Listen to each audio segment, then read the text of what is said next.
PV Anwar സെക്രട്ടേറിയറ്റിലെത്തി മുഖ്യമന്ത്രിയെ കണ്ടു, കാര്യങ്ങൾ ധരിപ്പിച്ചു, തിരികെ പോന്നു. എന്തു പറഞ്ഞു അൻവർ? ചില കാര്യങ്ങൾ പറഞ്ഞു. കാര്യങ്ങൾ പറഞ്ഞതിനകത്ത് ഈ ആരോപണം ഉന്നയിച്ച കാര്യങ്ങളൊക്കെ ആയിരിക്കും, അത് മുഖ്യമന്ത്രി ധരിപ്പിച്ചു. അൻവറിന്റെ പിന്നിൽ ആരെങ്കിലും ഉണ്ടോ? അൻവർ പറഞ്ഞു അത് എൻ്റെ പിന്നിലുണ്ട് സർവശക്തൻ. സർവശക്തൻ, ഓഹോ. ആരാണ് അൻവറിൻ്റെ സർവശക്തൻ എന്നറിയാവോ? അതറിയില്ല. അള്ളാഹു. സ്വാഭാവികമായിട്ടും അതാണ്. അപ്പോൾ ഞാൻ പറയട്ടെ, അത് അന്വർത്ഥമാക്കുന്ന കാര്യങ്ങൾ ഞാൻ പറയാം. CPM ഇപ്പോൾ നടക്കുന്നത് ഒരു മാപ്പിള ലഹളയാണ്. മാപ്പിള ലഹള എന്ന് പറഞ്ഞാൽ സമീപകാലത്ത് CPM കലാപക്കൊടി ഉയർത്തിയ ആളുകളുടെ നോക്കൂ. ഒന്ന്, നമ്മുടെ ഹോക്കി താരം ശ്രീജേഷിന് സ്വീകരണം കൊടുക്കാൻ വിദ്യാഭ്യാസ വകുപ്പ് തീരുമാനിക്കുന്നു. ശിവൻകുട്ടി എടുത്ത തീരുമാനത്തെ അബ്ദുറഹ്മാൻ എതിർക്കുന്നു. അബ്ദുറഹ്മാൻ പിണറായി CPMലേക്ക് കൊണ്ടുവന്ന ആളാണ്. പിന്നെ ഇപ്പം അൻവറിൻ്റെ വിവാദങ്ങൾ, KT ജലീൽ അൻവറിനോടൊപ്പം ചേരുന്നു. കാരാട്ട് റസാഖ് എന്ന് പറയുന്ന ഇതുപോലെ CPMലേക്ക് കൊണ്ടുവന്ന ഒരാൾ, CPM മെമ്പർഷിപ്പ് ഇല്ലാത്ത CPM സഹയാത്രികൻ എന്ന് പറയുന്ന ഒരാൾ, സഖാവാണെന്ന് പറയുന്ന ഒരാൾ, സ്വതന്ത്രനായി നിന്ന് മത്സരിച്ച് അദ്ദേഹവും കലാപക്കൊടി ഉയർത്തുന്നു. CPMൽ മാപ്പിള കലാപം നടക്കുകയാണ്. ഇനി നോക്കൂ, മുഖ്യമന്ത്രിക്കെതിരെ അല്ലെങ്കിൽ ആഭ്യന്തര വകുപ്പിനെതിരെ എന്തെങ്കിലുമൊക്കെ കലാപം ഉണ്ടാകുമ്പോൾ മറ്റു മന്ത്രിമാരെ പോലും ശാസിക്കുന്ന ഒരാളുണ്ടായിരുന്നു വീട്ടിൽ തന്നെ. ആര്? മുഹമ്മദ് റിയാസ്. മിണ്ടുന്നില്ല, മൗനം വാചാലമാണ്, വെറുതെ പറയല്ല. ഇപ്പോൾ വളരെ പ്രധാനപ്പെട്ട ഒരു കാര്യം, CPM പതുക്കെ ഒരു ഹിന്ദു പാർട്ടിയാവുകയാണ്. ഹിന്ദു പാർട്ടിയാണ് CPM. കേരളത്തിലെ ഏറ്റവും കൂടുതൽ ഹിന്ദുക്കളുള്ള പാർട്ടി CPM ആണ്. പക്ഷേ CPM കാലാകാലങ്ങളിലായി ന്യൂനപക്ഷ പ്രീണനം ഇങ്ങനെ നടത്തി പാർട്ടിയാകെ വശം കെട്ട് ഈ തെരഞ്ഞെടുപ്പിലും പാർലമെൻറ്റ് തെരഞ്ഞെടുപ്പിലും CPMന് മാരകമായ അടി കിട്ടി. കഴിഞ്ഞ പ്രാവശ്യം ശബരിമലയായിരുന്നെങ്കിൽ ഇത്തവണ മുസ്ലിം പ്രീണനത്തിൻ്റെ പേരിലാണ് CPMന് തിരിച്ചടി കിട്ടിയത്. അപ്പോൾ CPM പതുക്കെ എന്ത് ചെയ്തു? പതുക്കെ ഈ പ്രോ ഹിന്ദു ആകാൻ തീരുമാനിച്ചു. തിരഞ്ഞെടുപ്പുകളിലെ തിരിച്ചടിക്ക് ശേഷം CPM പതുക്കെ ഹിന്ദു അനുഭാവ പാർട്ടിയാകാൻ മാറുന്നുവെന്നും പൊതുവിൽ കോൺഗ്രസ്സുകാർ പറയുന്നുണ്ട്. സത്യമാണ്. കാരണം കഴിഞ്ഞ തവണ പാർലമെൻറ്റ് തെരഞ്ഞെടുപ്പിൽ പരാജയപ്പെട്ട് ശബരിമല വിഷയത്തിൽ പരാജയപ്പെട്ട CPM എന്താ ചെയ്തത്? എല്ലാ വീടും കയറി ഗൃഹസന്ദർശനങ്ങൾ നടത്തി, ഭവന സന്ദർശനങ്ങൾ നടത്തിയിട്ട് തങ്ങളുടെ തെറ്റുകുറ്റങ്ങൾ ഏറ്റുപറഞ്ഞു. ഇപ്പോഴും യുവതികൾക്ക് ശബരിമലയിൽ കയറാമെന്നുള്ള അതേ വിധി ഇപ്പോഴും നിലനിൽക്കുന്നുണ്ട്, സുപ്രീം കോടതിയുടെ വിധി. എന്നാൽ ഒരൊറ്റ ആളും കയറാതിരിക്കാൻ അതീവ ജാഗ്രതയോടെ നിൽക്കുന്ന പിണറായിയുടെ പോലീസാണ്. മനോജ് എബ്രഹാമും അന്ന് അയ്യപ്പ ഭക്തന്മാരെ ആട്ടി ഓടിച്ച മനോജ് എബ്രഹാമിൻ്റെയും MR അജിത് കുമാറിൻ്റെയും പോലീസ് തന്നെയാണ് ഇപ്പോഴും ശബരിമല കാവൽ നിൽക്കുന്നത്. അന്ന് കയറ്റാനാണെങ്കിൽ ഇന്ന് കയറാതിരിക്കാൻ വേണ്ടി. പക്ഷേ അന്നത്തെ സുപ്രീം കോടതി വിധി ഇപ്പോഴും ഉണ്ട്. ഒരു റിവ്യൂ ഹർജി പരിഗണനയിൽ ഉണ്ടെന്നല്ലാതെ സുപ്രീം കോടതി സ്റ്റേ ചെയ്തിട്ടില്ല. അപ്പോൾ അന്ന് പഠിച്ചു ഹിന്ദുക്കളെ ചൊറിഞ്ഞാൽ വിവരം അറിയുന്നു. ഇപ്പോഴെന്താ സംഭവിച്ചത്? ന്യൂനപക്ഷ പ്രീണനം അങ്ങേയറ്റം എത്തി. മുനീർ തന്നെ പറഞ്ഞു, ഇവരുടെ ന്യൂനപക്ഷ പ്രീണനം കണ്ട് വശം കെട്ട് മടുത്ത് വെറുത്ത് മുസ്ലിങ്ങൾ CPMനെതിരെ വോട്ട് ചെയ്യുന്നു. അപ്പോൾ ഈ പിണറായി വിജയൻ മാത്രമല്ല, പിണറായി വിജയൻ പറഞ്ഞിട്ടില്ല, പക്ഷേ ഗോവിന്ദൻ ഉൾപ്പെടെയുള്ള ആളുകൾ പറഞ്ഞു ഹിന്ദു ബേസ് വോട്ടുകൾ CPMൽ നിന്ന് BJPയിലേക്ക് ഷിഫ്റ്റ് ചെയ്തു എന്ന് പാർട്ടി പരസ്യമായി സമ്മതിച്ചു ഈ തെരഞ്ഞെടുപ്പ് കഴിയുമ്പോൾ. അതെ, SNDP ആണ് പ്രധാനമായും അതിന് പങ്കുവഹിച്ചതെന്നും NSS അടക്കമുള്ള വോട്ടുകൾ മാറിപ്പോയി. പാർട്ടിയുടെ കോർ വോട്ടുകൾ BJPക്ക് അനുകൂലമായി എന്ന് പറഞ്ഞാൽ ഹിന്ദു വികാരത്തിന് അനുകൂലമായി മാറിയെന്ന് CPM പരസ്യമായി സമ്മതിച്ചു. എന്നിട്ട് എന്ത് ചെയ്തു? ചരിത്രത്തിലാദ്യമായി ബംഗ്ലാദേശിലെ ഹിന്ദു വേട്ടയെക്കുറിച്ച് CPM പോളിറ്റ് ബ്യൂറോ ഇറക്കിയ പത്രക്കുറിപ്പിൽ ഹിന്ദുക്കൾക്കെതിരെ നടക്കുന്ന അട്രോസിറ്റീസിലെ അപലപിച്ചു. ഹിന്ദുക്കൾ എന്ന വാക്ക് ഉപയോഗിച്ച് ഹിന്ദുക്കൾക്ക് അനുകൂലമായി CPM ഒരു സ്റ്റേറ്റ്മെൻറ്റ് ഇറക്കി. അങ്ങനെ CPM പൊതുവിൽ ഒരു ഹിന്ദു നയം, മൃദു ഹിന്ദുത്വം സ്വീകരിച്ച്, അല്ലെങ്കിൽ ഈ ഹിന്ദുക്കളെ പിണക്കണ്ട, അങ്ങനെ പിണക്കിയാൽ തങ്ങളുടെ കൂട്ടത്തിലുള്ള ഭൂരിപക്ഷം വരുന്ന ഹിന്ദു സമുദായത്തിൽപ്പെട്ട ആളുകൾ വോട്ട് ചോർത്തിക്കളയുമെന്ന് തിരിച്ചറിഞ്ഞ് പ്രായോഗികമായി ഒരു ഹിന്ദുത്വ ചുവട് വെക്കുകയാണ് CPM. പിണറായി വിജയൻ എന്തൊക്കെ പറഞ്ഞാലും ഈ ഇസ്ലാമിസ്റ്റുകളുടെ ദൃഷ്ടിയിൽ പിണറായി വിജയനും ഹിന്ദുവാണ്. അതെ അല്ലേ? അതെ. ഇപ്പോൾ ആരോപണ വിധേയനായിരിക്കുന്ന MR അജിത് കുമാറും ഹിന്ദുവാണ്. അതെ. പൊളിറ്റിക്കൽ സെക്രട്ടറി ശശിയും ഹിന്ദുവാണ്. എന്തൊക്കെ പറഞ്ഞാലും അവസാനം വരുമ്പോൾ ഹിന്ദുവാണ്, കാഫിറാണ്, ഒരു തർക്കമില്ല. അങ്ങനെ കാണൂ. അങ്ങനെ ഇസ്ലാമിസ്റ്റുകൾ, ഞാൻ മുസ്ലിമുകളെന്നല്ല പറയുന്നത്, മുസ്ലിമുകളിൽ അങ്ങനെ അല്ലാതെ കാണുന്ന ഒരുപാട് പേരുണ്ട്. പക്ഷേ വർഗീയത തലയ്ക്ക് കൊണ്ട് നടക്കുന്ന, മറ്റുള്ളവരെ ഫാസിസ്റ്റ് എന്ന് വിളിച്ചിട്ട് അതിഭീകരമായ ഫാസിസ്റ്റ് നടപ്പാക്കുന്ന ആളുകൾ ഇങ്ങനെയേ കാണുള്ളൂ. അപ്പം ഞാൻ പറഞ്ഞു വരുന്നത്, CPM അങ്ങനെ പതുക്കെ തെരഞ്ഞെടുപ്പിന് ശേഷം അല്പം മൃദു ഹിന്ദുത്വം എടുക്കുന്നുണ്ട്. നമ്മൾ ഓർക്കുന്നില്ലേ, ബീഫ് ഫെസ്റ്റിവലൊക്കെ നാട് മുഴുവൻ നടത്തിയ ആരാ? DYFI ആയിരുന്നു അല്ലേ? അതെ. ആ സമയത്ത് BJP അടക്കമുള്ള ഒരു വെല്ലുവിളിച്ചിരുന്നു, നിങ്ങൾ ബീഫ് ഫെസ്റ്റിവൽ നടത്തുന്ന നിങ്ങൾക്ക് ധൈര്യമുണ്ടെങ്കിൽ ഒരു പോർക്ക് ഫെസ്റ്റിവൽ നടത്താമെന്ന് ചോദിച്ചു. അന്ന് 8 വർഷം മുമ്പ് പലതവണ ബീഫ് ഫെസ്റ്റിവൽ നടത്തിയ DYFIക്കും CPMനും ധൈര്യം ഉണ്ടായില്ല. എന്നാൽ ഇപ്പോൾ മുണ്ടക്കൈ ദുരന്തം ഉണ്ടായതിനു ശേഷം കോതമംഗലത്തെ DYFIക്കാർ പോർക്ക് ഫെസ്റ്റിവൽ നടത്തി. അത് സംസ്ഥാനത്തെ പലയിടത്തും ആവർത്തിച്ചു. കാസർഗോട്ടും നടത്തി. കാസർഗോഡ് ഹിന്ദു ഭൂരിപക്ഷമുള്ള സ്ഥലം അല്ല, മുസ്ലിം ഭൂരിപക്ഷമുള്ള സ്ഥലമാണ്. മുസ്ലിം ഭൂരിപക്ഷം ഒന്നുമല്ല, മുസ്ലിങ്ങൾക്ക് നിർണായക സ്വാധീനമുള്ള സ്ഥലം, അങ്ങനെ പറയാം. മുസ്ലിം ഭൂരിപക്ഷം ഒന്നും പറയണ്ട, മലപ്പുറം പോലെയല്ല. ഏതായാലും എന്തുകൊണ്ടാണ് DYFI ഈ പറയുന്ന എതിർപ്പുകളെ തൃണവൽഗണിച്ച് അവഗണിച്ച് പരിഗണിക്കാതെ പോർക്ക് ഫെസ്റ്റിവൽ നടത്തിയത് എന്തുകൊണ്ടാണ്? അതായത് ഞങ്ങൾ ബീഫ് ഫെസ്റ്റിവൽ മാത്രമല്ല, വേണ്ടി വന്നാൽ പോർക്ക് ഫെസ്റ്റിവലും നടത്തും എന്ന് പറഞ്ഞ് കാലങ്ങളായി ഹിന്ദു വിഭാഗത്തിൽ നിന്നുണ്ടാവുന്ന വിമർശനങ്ങളെ മറികടക്കാൻ നടത്തിയ ഒരു ശ്രമമാണ് ഇത്. CPM അറിയാതെ ചെയ്യുന്നൊന്നുമല്ല, CPMൻ്റെ അനുഗ്രഹാശിസുകളോടെ തന്നെ ചെയ്തതാണ്. അതിനെതിരെ സമസ്തയുടെ നേതാവ് ഈ കാശ് അവിടെ കൊടുക്കാൻ പറ്റുകയില്ല, അവിടെ മരിച്ചതിൽ ഭൂരിപക്ഷവും മുസ്ലിംസാണ് എന്നുള്ള പിന്തിരിപ്പൻ പ്രസ്താവന ഇറക്കിയിട്ടും പോർക്ക് ഫെസ്റ്റിവൽ DYFI നടത്തി. അത് കേരളത്തിലെ CPMൻ്റെ ഒരു മാറ്റമാണ്. പിന്നീട് എനിക്കറിയാം, എൻ്റെ നാട്ടിലെ ഒരു ലോക്കൽ കമ്മിറ്റി സെക്രട്ടറിയെ മണ്ടക്കാട്ട് അമ്പലത്തിൽ, അദ്ദേഹത്തിൻ്റെ കുടുംബ വീട് മണ്ടക്കാട്ട് തിരുവനന്തപുരത്താണ്, മണ്ടക്കാട്ട് അമ്പലത്തിൽ ഭജന വരുന്നു എന്ന പേരിൽ പാർട്ടിയിൽ നിന്ന് പുറത്താക്കിയിട്ടുണ്ട്. ആ CPM ഇപ്പോൾ പറയുന്നു ക്ഷേത്രത്തിൽ പോവാം, ഒരു പ്രശ്നവുമില്ല, നിങ്ങൾ അമ്പല കമ്മിറ്റിയിൽ ഭാരവാഹിയാവണം, ഉത്സവങ്ങളിൽ പങ്കെടുക്കണം എന്ന് ഗോവിന്ദൻ, ആളുകൾക്ക് വായിക്കൊള്ളാത്ത, പറഞ്ഞാൽ മനസ്സിലാവാത്ത ഡയലക്റ്റിക്കൽ മെറ്റീരിയലിസം എന്ന് പറഞ്ഞ് ഒരു മനുഷ്യനും മനസ്സിലാവാത്ത കുറേ വരട്ടുവാദങ്ങൾ വിളമ്പുന്ന ഗോവിന്ദനും പറഞ്ഞു അമ്പലത്തിൽ പൊയ്ക്കോന്ന്. അങ്ങനെ പതുക്കെ CPM ഹിന്ദു വോട്ടുകളെ ഫോക്കസ് ചെയ്യുകയാണ്. അപ്പോൾ ഇതിനകത്ത് പാർട്ടിക്കകത്ത് കാലാകാലങ്ങളായി നുഴഞ്ഞു കയറിയ സുഡാപ്പികളുണ്ട്, പോപ്പുലർ ഫണ്ടല്ല. അതുകൂടാതെ CPM വിളിച്ചുകൊണ്ട് വന്ന കുറേ ആളുകളുണ്ട്. അതാണ് അൻവർ, ജലീൽ, പഴയ സിമിക്കാരൻ, കാരാട്ട് റസാക്ക് തുടങ്ങിയുള്ള കുറേ ആളുകളെ പലയിടത്തുനിന്നായി ക്ഷണിച്ചു കൊണ്ടുവന്നിട്ടുണ്ടായിരുന്നു. പാർട്ടി പതുക്കെ പലയിടത്തും, അപ്പോൾ ആലപ്പുഴയിലും അരിപ്പാട്ടും കായംകുളത്തും ഒക്കെ പലയിടത്തും ആളുകൾ പറഞ്ഞു പാർട്ടിയെ ഒരു ന്യൂനപക്ഷ വിഭാഗത്തിൽപ്പെട്ട മുസ്ലിം സമുദായത്തിൽപ്പെട്ട ആളുകൾ ഹൈജാക്ക് ചെയ്തുകൊണ്ടിരിക്കുകയാണ്, പാർട്ടിയിൽ നിർണായക തീരുമാനമെടുക്കുന്നവരാണ്, നിർണായക പദവികൾ വരുന്നവരാണ് എന്നൊക്കെ പറഞ്ഞ് വലിയ തോതിലുള്ള ആക്ഷേപം പാർട്ടിക്കകത്തുണ്ട്. ഇത് പാർട്ടിയിൽ നടക്കുന്ന സമയത്ത്, ഈ ഇത്തരം ആക്ഷേപങ്ങൾ നിലനിൽക്കുന്ന സമയത്ത് ഇപ്പോൾ പാർട്ടി സമ്മേളനം ആരംഭിക്കുകയാണ്. ബ്രാഞ്ച് സമ്മേളനം മുതലുള്ള സമ്മേളനങ്ങൾ ആരംഭിച്ച് പാർട്ടി കോൺഗ്രസ് വരെയുള്ള സമ്മേളനങ്ങൾ നടക്കാൻ പോവാണ്. ഇപ്പോൾ പാർട്ടി കോൺഗ്രസ് അങ്ങ് പോട്ടെ, ഇപ്പോൾ യെച്ചൂരി ആണെങ്കിൽ അത്യാസന്ന നിലയിൽ ആശുപത്രിയിൽ കിടക്കുകയാണ്. നമ്മുടെ മാധ്യമങ്ങളൊന്നും അധികം കണ്ടില്ല.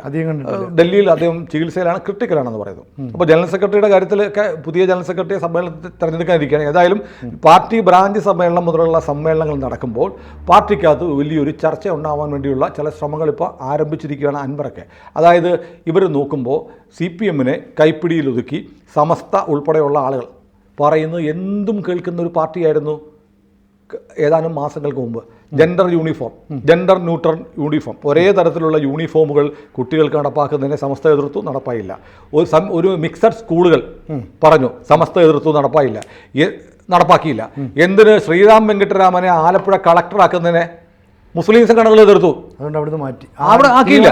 അപ്പം അങ്ങനെ എന്തു വേണമോ അതെല്ലാം മുസ്ലിം സംഘടനകൾ പറയുന്നത് നിരന്തരം ചെയ്തുകൊണ്ടിരുന്ന സർക്കാർ ഇപ്പോൾ പതുക്കെ പോർക്ക് ഫെസ്റ്റിവൽ നടത്താൻ DYFIക്ക് ഈ പാർട്ടി അനുവാദം കൊടുക്കുകയാണ്.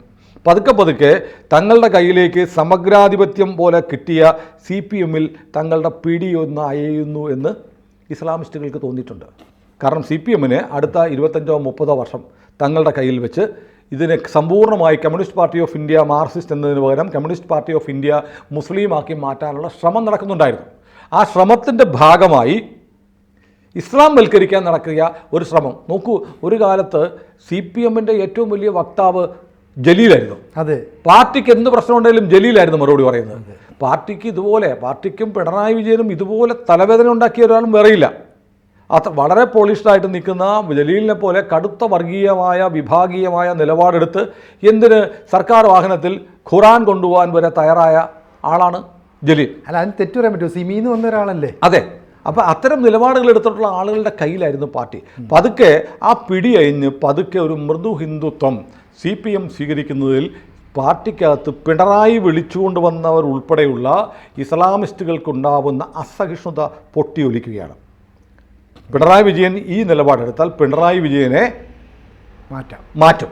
അതിൻ്റെ തുടക്കം എന്ന നിലയിൽ പിണറായിയുടെ ഇടം കൈയും വലം കൈയുമായി നിൽക്കുന്ന ആളുകളാണ് MR അജിത് കുമാറും P ശശിയും. നിങ്ങളെ രണ്ടുപേരെ ആദ്യം ടാർഗറ്റ് ചെയ്യും. അവരെ വെട്ടിക്കഴിഞ്ഞാൽ പിണറായി നിരായുധനാവും. അത് കഴിഞ്ഞാൽ പിണറായി ആക്രമിക്കും. അല്ലെങ്കിൽ പിണറായിക്ക് നേരെ ഒരു ഗൺ പോയിന്റിൽ നിർത്തി പിണറായിയോട് പറയും, ഞങ്ങൾ പറയുന്ന കാര്യങ്ങൾ ചെയ്യണം, നിങ്ങൾ ഈ മുസ്ലിം അനുകൂല നിലപാടുകളിൽ നിന്ന്, ന്യൂനപക്ഷ പ്രീണന നിലപാടുകളിൽ നിന്നും മാറിയാൽ പിണറായിക്ക് വലിയ പ്രതിസന്ധി ഉണ്ടാകും എന്നതിന് കൊടുക്കുന്ന ഒരു സന്ദേശം കൂടിയാണ് ഇപ്പോൾ നടക്കുന്ന ഈ കലാപം. അപ്പോൾ ഇവരൊരു വെൽ പ്ലാനിങ് ആണ്. കാരണം ഒരു പാർട്ടി CPM പോലെ കേരളത്തിലെ ഏറ്റവും വലിയ പാർട്ടിയെ അധികാരത്തിലെത്താൻ പറ്റുന്ന പാർട്ടിയെ തങ്ങളുടെ കൈപ്പിടിയിൽ ഒതുക്കാൻ വേണ്ടി വളരെ ആസൂത്രിതമായി ഒരു വിഭാഗം നടത്തിക്കൊണ്ടിരിക്കുന്ന ശ്രമം കേരളത്തിലെ മുഴുവൻ CPMകാരും അംഗീകരിക്കുന്നുണ്ട്. പാർട്ടിയുടെ പല ഘടകങ്ങളിലും ഈ പറഞ്ഞ ആളുകൾ കയറിപ്പറ്റുന്നു എന്ന് പറഞ്ഞ പാർട്ടി മെമ്പർമാരാണ്. ഈ കുട്ടനാട്ടിലൊക്കെ ഏരിയ കമ്മിറ്റിയിലുള്ള ആളുകൾ രാജിവെച്ചു പോയി, അതെ, SDPIക്കാരെ സഹായിക്കുന്നു എന്ന് പറഞ്ഞിട്ട്. ഇത് പാർട്ടി മെമ്പർമാർ പാർട്ടി അച്ചടക്ക ഭയന്ന് പറയാതിരിക്കുന്ന കാര്യങ്ങളുണ്ട്. അത് അങ്ങനൊരു നിലപാടുണ്ടായിരുന്നിടത്ത് പതുക്കെ അവരുടെ കയ്യിലേക്ക് വന്നു എന്നവർ കരുതിയ പാർട്ടി പതുക്കെ അല്പം ഒരു ഹിന്ദുത്വ വിധേയത്വം കാണിക്കുന്നുണ്ടോ, ഹിന്ദുക്കൾക്ക് അനുകൂലമായ നിലപാടുകൾ എടുക്കുന്നുണ്ടോ? നോക്കൂ, ശ്രീകൃഷ്ണ ജയന്തിക്ക് പതിവില്ലാതെ പിണറായി വിജയൻ്റെ ആശംസ വന്നു. അതെ, പ്രധാനമന്ത്രിയെ കാണാനായിട്ട് ഡൽഹിയിൽ പോയ മുഖ്യമന്ത്രി കൊടുത്തത് ശ്രീ പത്മനാഭന്റെ വിഗ്രഹമാണ്. അതെ, ഇതൊക്കെ ഒരു സാധാരണ ഒരു ചുണ്ണം വെള്ളമല്ല, വള്ളംകളിയാണ് കൊടുക്കുന്നത്, അല്ലെങ്കിൽ കഥകളിയാണ് കൊടുക്കുന്നത്. അതിന് പകരം ശ്രീ പത്മനാഭന്റെ വിഗ്രഹം കൊടുക്കുന്നു. അങ്ങനെ ഒരു പ്രോ ഹിന്ദു നയത്തിലേക്ക് പതുക്കെ CPM മാറുന്നുണ്ടോ? അതിൻ്റെ ഒരു പ്രയോക്താവായി പിണറായി വിജയൻ മാറുന്നുണ്ടോ, അല്ലെങ്കിൽ മൗനസമ്മതം കൊടുക്കുന്നുണ്ടോ എന്ന് ഇസ്ലാമിസ്റ്റ് കേന്ദ്രങ്ങളിൽ ഉണ്ടാക്കിയ അങ്കലാപ്പും ആശങ്കയും കൂടിയാണ് അൻവറിലൂടെ പുറത്തു വരുന്നത്. CPMൽ നടക്കുന്ന ലിറ്ററലി ഒരു മാപ്പിള ലഹളയാണ്. CPMനെ സമ്പൂർണ്ണമായി പിടിക്കണം. അതിനുവേണ്ടി ഈ സമ്മേളന കാലത്ത് ഇത് വലിയ വിവാദമുണ്ടാക്കുക, പിണറായിക്കെതിരെ ഒരു അഭിപ്രായ രൂപീകരണം ഉണ്ടാക്കുക, പിണറായിയെ നിഷ്കാസിതനാക്കുക, എന്നിട്ട് പറ്റുമെങ്കിൽ തങ്ങൾക്ക് ആഭിമുഖ്യമുള്ള ഒരാളെ, ഈ മുഹമ്മദ് റിയാസിനെയാണ് അവർ പ്രധാനമായും ഓപ്റ്റ് ചെയ്യുന്നത്. പക്ഷേ മുഹമ്മദ് റിയാസിനെ ആക്കാൻ പാർട്ടിക്കകത്ത് പലരും ഈ പറഞ്ഞ പോലെ പലരും സമ്മതിക്കുക. വളരെ സീനിയോറിറ്റിയുടെ ഒക്കെ പ്രശ്നമുണ്ട്. അത്ര ഈസി അല്ല. പിണറായി വിചാരിച്ചാൽ പോലും ഏബിൾ അല്ലാത്തതുകൊണ്ട് മാത്രമല്ല, അങ്ങനത്തെ ഒരു കീഴ്വഴക്കം CPMൽ പതിവില്ല. കാരണം ഒരാൾ ഒരു കുടുംബവാഴ്ച പോലെ മരുമകനെ ആക്കുക, മരുമകനെ സ്ഥാനം ഏൽപ്പിച്ചിട്ട് പിണറായി വിജയൻ ഒഴിയുക എന്നുള്ളത് പറയാൻ എളുപ്പമാണ്, കേൾക്കുമ്പോൾ ഒരു ഭംഗിയുണ്ട്, കേൾക്കുമ്പോൾ ഒരു ഗുമ്മൊക്കെ ഉണ്ടാവും. പക്ഷേ CPM പോലെയുള്ള പാർട്ടിയിൽ അത് അത്ര എളുപ്പമല്ല. പക്ഷേ പിണറായി ഇങ്ങനെ എടുത്താൽ ഒരു പ്രോ ഹിന്ദുത്വ നയത്തിലേക്ക്, മൃദു ഹിന്ദുത്വ സമീപനത്തിലേക്ക് CPM മാറിയാൽ അതിനെ ചെറുക്കണമെന്ന് പാർട്ടിക്ക് പുറത്ത് നിന്ന് അൻവറിന് പറയാൻ പറ്റുള്ളൂ. അൻവർ പാർട്ടിക്കാരനല്ല, റസാഖ് പാർട്ടിക്കാരനല്ല, ജലീൽ പാർട്ടിക്കാരനല്ല, അബ്ദുറഹ്മാനും പാർട്ടിക്കാരനല്ല. നോക്കൂ, നമ്മുടെ ലോകത്തിന് മുന്നിൽ ഇന്ത്യയുടെ അഭിമാനം ഉയർത്തിയ കായിക താരത്തിന് ഇവിടെ സ്വീകരണം കൊടുക്കാൻ ഇതുവരെ ഡേറ്റ് നിശ്ചയിക്കപ്പെട്ടിട്ടില്ല. കാരണം അങ്ങനെ ഹിന്ദുവായ ശിവൻകുട്ടി തീരുമാനിച്ചാൽ കായിക മന്ത്രിയായ ഞാൻ സമ്മതിക്കത്തില്ല. അബ്ദുറഹ്മാൻ പൊതുവിൽ നിരുപദ്രവകാരിയായ ഒരു മന്ത്രിയായിട്ടാണ് കരുതുന്നത്. അതെ. അപ്പോൾ ഇങ്ങനെ ഈ പേരുകളൊക്കെ വെച്ചിട്ട് ഇതൊക്കെ ഈ കലാപങ്ങളൊക്കെ വരുന്നത് സർക്കാരിനെതിരെയാണ്. സർക്കാരിൻ്റെ ഇമേജിനെ വല്ലാതെ ബാധിക്കുന്നു. പ്രധാനമന്ത്രിയുടെ വീട്ടിൽ പോയി സകുടുംബം പോയി ശ്രീജേഷിൻ്റെ മകനെ കളിപ്പിക്കുന്ന പ്രധാനമന്ത്രിയൊക്കെ നമ്മൾ കണ്ടാണ്. കുട്ടിയുടെ കൂടെ കൈപിടിച്ച് നടക്കുന്നതും ചോക്ലേറ്റ് കൊടുക്കുന്നതുമൊക്കെ. അങ്ങനെ പ്രധാനമന്ത്രി വരെ വീട്ടിൽ വിളിച്ച് അഭിനന്ദിച്ച ഒരു കായിക താരത്തിന് ഒരു റോസാപ്പൂ കൊടുക്കാൻ സംസ്ഥാന സർക്കാരിന് ഇതുവരെ കഴിഞ്ഞിട്ടില്ല. അപ്പോൾ ഇതെല്ലാം കൂടെ കൂട്ടി വായിക്കണം. ആരൊക്കെയാണ് ഈ കലാപത്തിന് സർക്കാരിനെതിരെ അല്ലെങ്കിൽ പിണറായിക്കെതിരെയുള്ള നീക്കങ്ങളിൽ മുന്നിൽ നിൽക്കുന്നതെന്നും ആലോചിക്കണം. ആ പേരുകൾ പ്രസക്തമാണ്. പക്ഷേ ഇവർക്കാർക്കും പാർട്ടിക്കകത്ത് ഒന്നും പറയാൻ പറ്റത്തില്ല. അതുകൊണ്ട് ഇവർ പൊതുവേദിയിൽ ഇത്തരം ചില വിവാദങ്ങൾ ഉണ്ടാക്കുന്നു. പാർട്ടിയിൽ ഇനി പാർട്ടി സമ്മേളനങ്ങളിൽ ഇവരുടെ ആളുകൾ ഇത് ഉന്നയിക്കും. പിന്നെ നിഷ്കളങ്കരായിട്ടുള്ള പാർട്ടിക്കാരും പി ശശി ഇങ്ങനെ കുഴപ്പക്കാരനാണല്ലോ അല്ലേ, വെറുതെ അല്ലേ. കണ്ണൂരിൽ നിന്ന് CKP പത്മനാഭൻ്റെ ഇൻ്റർവ്യൂ ഒരു മാസം വന്നതുപോലും ഈ ഗൂഢാലോചനയുടെ ഭാഗമായി മനഃപൂർവ്വം ശശിയെ ടാർഗറ്റ് ചെയ്ത് നടത്തിയ ഓപ്പറേഷൻ്റെ ഭാഗമാണ്, തുടക്കമാണ്.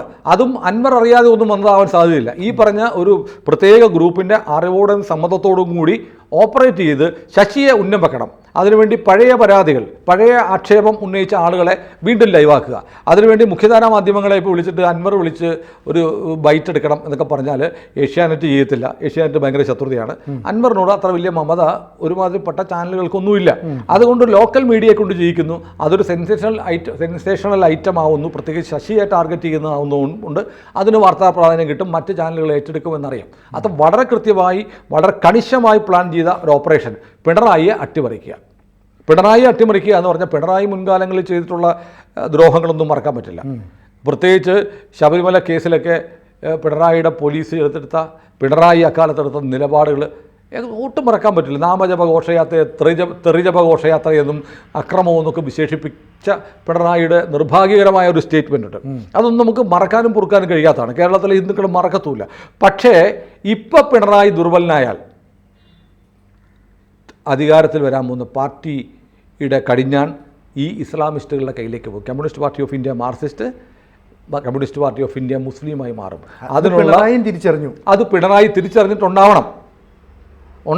അല്ലെങ്കിൽ കുറഞ്ഞ പക്ഷം ഹിന്ദു വോട്ടുകൾ കിട്ടാനെങ്കിലും ഞങ്ങളൊരു നിലപാടിൽ ഇത്തിരി മയപ്പെടുത്തണമെന്ന് പിണറായി തിരിച്ചറിഞ്ഞിട്ടുണ്ട്. ഏതായാലും പിണറായി ഇപ്പോൾ എടുക്കുന്ന നിലപാട് ഹിന്ദുത്വ നിലപാടാണ് എന്നതിൽ അസഹിഷ്ണുക്കളായിട്ടുള്ള ഒരു സംഘം, ഒരു പ്രത്യേക വിഭാഗം ആസൂത്രിതമായി പിണറായിക്ക് മുന്നറിയിപ്പ് കൊടുക്കുകയാണ്. ഇങ്ങനെ പോയാൽ നിങ്ങളുടെ ഇടം കൈയും വലം കൈയും വെട്ടും. MR അജിത് കുമാറിനെയും വെട്ടും, ശശിയെയും വെട്ടും.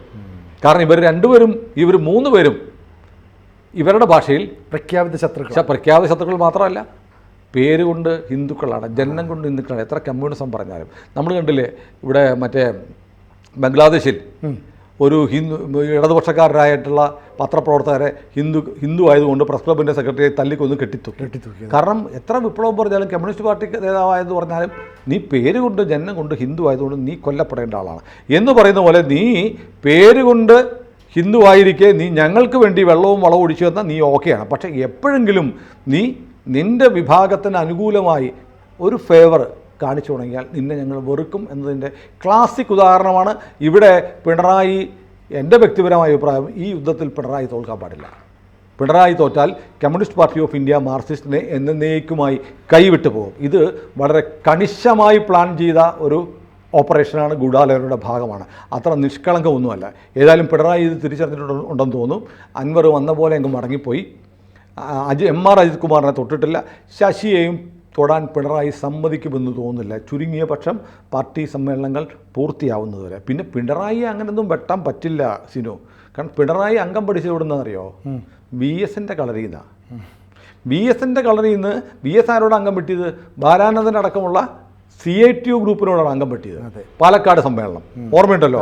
അവിടെ വെച്ച് അവരെ ഈ ബാലാനന്ദൻ എന്ന് പറയുന്ന ട്രേഡ് യൂണിയൻ രംഗത്തെ അദ്വിതീയനായ പോളിറ്റ് ബ്യൂറോ അംഗമായ ആളെ ഉൾപ്പെടെ വെട്ടി നിരത്തി പാർട്ടി പിടിച്ചെടുത്ത ആളാണ്. ലോറൻസും ഉണ്ട്. അവരെ വെട്ടി നിർത്തി പാർട്ടി പിടിച്ചെടുത്ത ആളാണ് VS അച്യുതാനന്ദൻ. VS അച്യുതാനന്ദൻ്റെ കോടാലി കയ്യോ മഴുവോ ആയിട്ട് നിന്ന ആളാണ് പിണറായി വിജയൻ. അതിനുശേഷമാണ് പിന്നീട് പിണറായി ചെയ്ത ഏറ്റവും വലിയ മണ്ഡലം VS ചെയ്ത ഏറ്റവും വലിയ മണ്ഡലം പിണറായിയെ സംസ്ഥാന സെക്രട്ടറി ആക്കിയതും പിണറായിയെ പോളിറ്റ് ബ്യൂറോയിൽ എടുത്തതാണ്. പോളിറ്റ് ബ്യൂറോയിൽ എടുത്തപ്പോൾ പിണറായിയും പോളിറ്റ് ബ്യൂറോ, VSും പോളിറ്റ് ബ്യൂറോ. പിന്നെ നമ്മൾ രണ്ടും ഈക്വലായി. പിന്നെ ഞാൻ എന്തിന് അങ്ങനെ ചില ഇഷ്യൂസ് ഉണ്ടായി. അവസാനം എന്ത് ചെയ്തു? വാളെടുത്ത് വെട്ടാൻ പഠിപ്പിച്ചവനെ പിന്നെ വെട്ടിയിട്ട് വന്നതാണ് പിണറായി. ആ പിണറായിയോട് അംഗം വെട്ടാനുള്ള ആളുകളൊന്നും ഇപ്പോൾ പാർട്ടിയില്ല. പക്ഷേ അവർ ഉപയോഗിക്കുന്ന ആയുധം അന്നത്തെ പോലെ രണ്ടു കൂട്ടരും പ്രൊലറ്റേറിയൻ സിദ്ധാന്തം പറയുന്ന ആളുകളായിരുന്നു. അധികാരത്തിന് വേണ്ടിയിട്ട് പരസ്പരം കൊല്ലുന്നതാണ് കമ്മ്യൂണിസ്റ്റ് പാർട്ടിയുടെ ചരിത്രം. ലോകത്തെമ്പാടും നടന്ന കമ്മ്യൂണിസ്റ്റ് പാർട്ടിയുടെ ചരിത്രത്തിൽ അധികാരത്തിന് വേണ്ടി പരസ്പരം കൊന്നിട്ടുണ്ട്. അത് തന്നെ കേരളത്തിലെ VSൻ്റെ കാലത്തും VSും പിണറായിയും തമ്മിലുള്ള പോരാട്ടത്തിൽ. പക്ഷെ ഇപ്പം അങ്ങനെയല്ല. ഇപ്പം മതമാണ് ഒരിടത്തുള്ളത്. പിണറായിയെ വെട്ടാൻ ഉപയോഗിക്കാൻ പോകുന്നത്, പിണറായി ഹിന്ദു അനുകൂല നിലപാടെടുത്താൽ, CPM പ്രോ ഹിന്ദു നിലപാടിലേക്ക് മാറിയാൽ പിണറായിയെ വെട്ടാൻ മതത്തിൻ്റെ ആയുധമെടുക്കും. അതുകൊണ്ടാണ് ഞാൻ തുടക്കത്തിലേ പറഞ്ഞത്, അൻവറിൻ്റെ കൂടെ പിന്നിൽ ആരുണ്ടെന്ന് പറഞ്ഞതെന്നുള്ള ചോദ്യം ഞാൻ ചോദിച്ചത്. ആ ചോദ്യത്തിൻ്റെ ഉത്തരം വളരെ പ്രസക്തമാണ്. CPMൽ ഇപ്പോൾ നടക്കുന്നത് ഒന്നാന്തരം ലക്ഷണമൊത്ത മാപ്പിള ലഹളയാണ്. കൂടുതൽ വാർത്തകളും വിശേഷങ്ങളും നിങ്ങളിലേക്ക് എത്താൻ ABC മലയാളം സബ്സ്ക്രൈബ് ചെയ്യുക, ബെൽ ബട്ടണും അമർത്തുക.